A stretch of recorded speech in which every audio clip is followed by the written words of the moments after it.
to 100% of its excess reserves, okay? So if a bank has in its account, now in their excess reserve account, Jim, give me a figure. $10,000. Okay.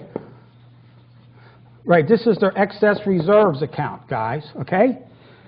Now this here is the account that actually tells the banks that how much money they can loan up to. This bank cannot lend any more than this amount, okay? But you just read in here now where the Federal Reserve buys government bonds, right? Yep.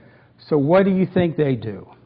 The Federal Reserve lowers the interest rates, but then they go in and force the commercial banks to sell them their bonds. And when they sell their bonds, that reduces the bank's excess reserves account. Now that drops it down to $5,000. Yeah, but the interest rate now is 0.025,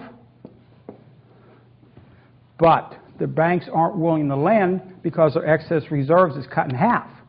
Now what the reserve does is they want to buy more bonds, so they go into the commercial bank's account and literally remove $4,000,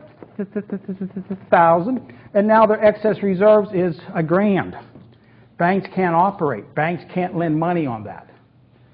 So don't you believe for 1 minute that the Federal Reserve is on your side. Don't you believe it for 1 minute that this interest rate now benefits us. That interest rates now is the rates that the banks lend to each other once the day is over. That has no direct effect, Jim, on you or I.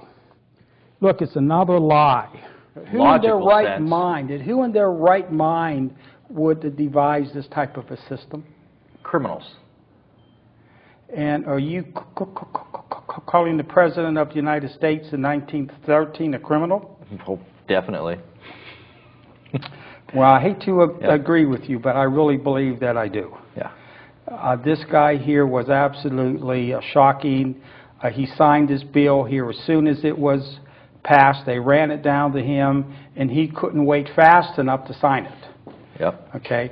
And what I could say about him, now I have studied him, and I just don't believe that he quite understood the full impact of the Federal Reserve. Not how it was. He did not understand it. Nobody did. Okay? So let's go back now. Would you please look at question number 8, please, again. And this is going to relate now to exactly what we just discussed. How does the Federal Reserve cause recession? Right. Just as purchases of government securities by the Federal Reserve System can provide the basis for deposit expansion by adding to bank reserves, sales of securities by the Federal Reserve System reduce the money stock by absorbing bank reserves. The process is essentially the reverse of the expansion steps just described. Okay. Jim, would you agree with this?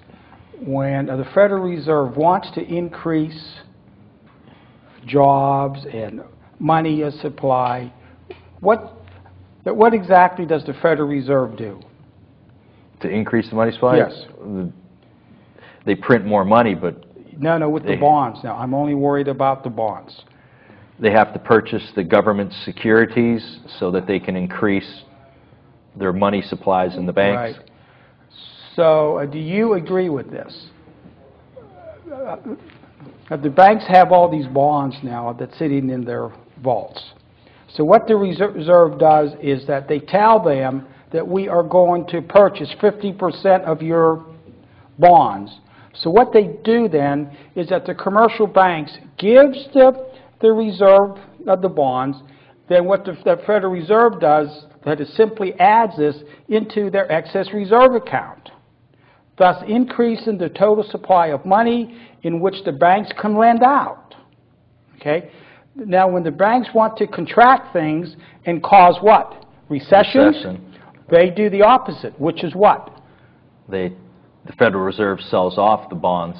Exactly right. So what they do, Jim, is that just what we just said, that the Federal Reserve is a private profit-seeking tax-exempt bunch of criminals, and they are controlling the economy of these United States for their own economic gain. And Jim, I believe it's a little bit late here, and I think we should be wrapping up this section. You will want to close on this section here. This is our first section on money and banking.